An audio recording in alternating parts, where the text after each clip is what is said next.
Les amis, ce mois de mai est absolument exceptionnel pour moi parce que c'est la première fois depuis des années que ma fin d'année n'est pas entachée par des examens, des oraux, des partiels, des galops d'essai, des baccalauréats, des BTS, rien du tout. Cette année, j'ai un seul oral, donc autrement dit, c'est comme si je n'avais rien. Si un de mes profs regarde la vidéo, le prenez pas mal, hein. C'est pas que je considère votre matière comme rien, c'est plutôt que vu que j'ai qu'un seul oral, mais je sais pas, c'est comme passer ton passe Navigo, tu vois, c'est une formalité, ça t'ouvre la porte. La comparaison est absolument pétée, on est d'accord. Mais vous avez compris. Bref, comme je ne fais pas partie de mes milliers de confrères étudiants et lycéens qui vont en baver cette année pour ne pas dire autre chose, tu vois ce que je veux dire? Eh bien cette année, je me suis dit que j'allais faire un petit peu de bénévolat. Voilà, j'ai eu envie de faire un peu d'humanitaire, et plutôt que de partir à 10 000 km construire un puits d'eau non potable en Ouzbékistan, je me suis dit que j'allais vous faire la liste des 5 choses qui ne servent à rien avant un examen. À la fin de cette vidéo, vous allez me remercier. Si, je vous assure, là on dirait pas, mais vous allez me remercier. Bien, donc pour réussir un examen, il est inutile de hypothéquer votre maison pour acheter 250 surligneurs qui vous serviront à surligner 250 pages de cours que vous ne retiendrez pas. Que quelqu'un m'explique cette manie du surlignage. Dans toutes mes années d'études, il y avait une meuf qui dans sa trousse avait 50 surligneurs et je vous assure que ses cours ressemblaient plus à un arc-en-ciel qu'à un cours. Oh les bisounours quoi. On pouvait même plus lire une ligne tellement elle surlignait de trucs. Je sais pas, moi surligner 3/4 de ton cours, c'est comme accrocher un post-it rose sur ton frigo pour te rappeler d'aller acheter du pain, sauf que ton post-it rose, tu l'accroches au milieu de 250 post-it roses. Alors là, le concept du post-it rose est cassé, ça ne sert plus à rien. Mais sérieusement, tu détruis l'utilité du post-it. Bon bah c'est pareil, avec le surligneur c'est la même chose,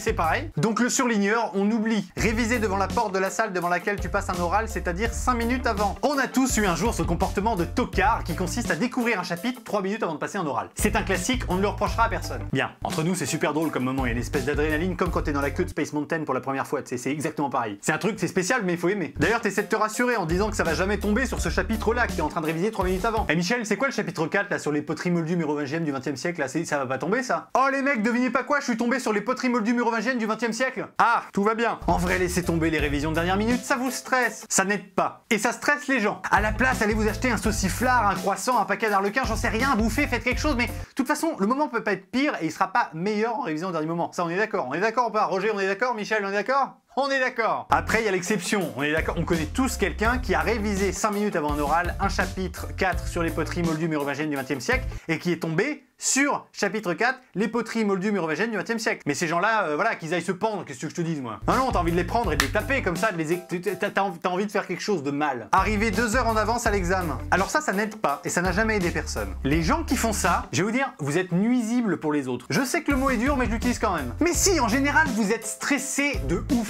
J'aime pas cette expression de ouf, mais là c'est vrai, vous êtes stressé de ouf. Mais ces gens-là, de toute façon, c'est les mêmes que ceux qui vont aux toilettes toutes les 30 minutes pendant l'examen. C'est incroyable, c'est pas une vessie qu'ils ont, c'est ton ballon d'eau chaude dans leur salle de bain, eux ils l'ont intégré au corps, tu vois, t'as 200 litres de capacité, ils s'arrêtent jamais. Et à chaque fois qu'ils vont aux toilettes, et ils sont comme si ça faisait 2 heures qu'ils y avaient pas été, c'est incompréhensible, enfin bref, c'est pas le sujet. Du coup, vous stressez les autres, et à force de stresser, vous vous stressez vous-même. C'est en psychologie européenne de l'Ouest qu'on appelle un cercle vicieux. Les étudiants en psycho confirmeront, j'ai rien inventé. Je me défie un ou une étudiante en psychologie de me contredire, allez-y, lâchez-vous dans les commentaires. Je vous préviens, j'ai du répondant, alors vous, vous y frottez pas. Hein. Bien. Faire des pronostics. Alors il y a une règle à retenir en matière de pronostics. Si tout votre lycée, que ce soit les élèves, les profs, les parents d'élèves, les anciens, le directeur sont d'accord pour dire que c'est tel sujet qui va tomber parce qu'il n'est pas tombé depuis 2011 et que tout le monde est d'accord et que c'est Madame Michu qui a dit que c'était à 100% qu'il allait tomber, c'est que ce sujet ne va pas tomber. Retenez ça une bonne fois pour toutes. C'est toujours comme ça. Tout le monde se fait, je veux pas être vulgaire, mais on le sent bien passer. C'est toujours la même chose. Et à chaque fois, après l'examen, tu tombes sur le même connard qui t'avait convaincu de réviser qu'un chapitre et qui te sort. Alors là, mec, vraiment, je m'y attendais pas, je ne comprends pas. Les astres étaient alignés, pourtant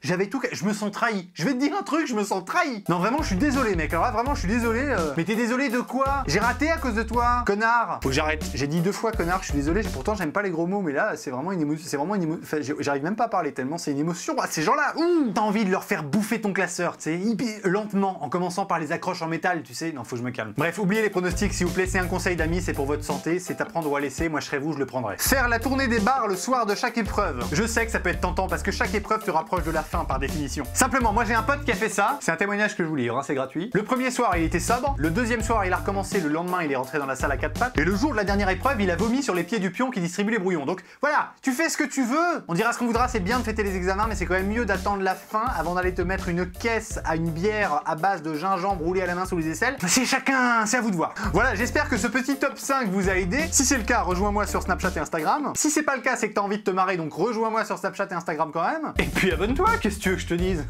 Qu'est-ce que je te... Bah je sais pas.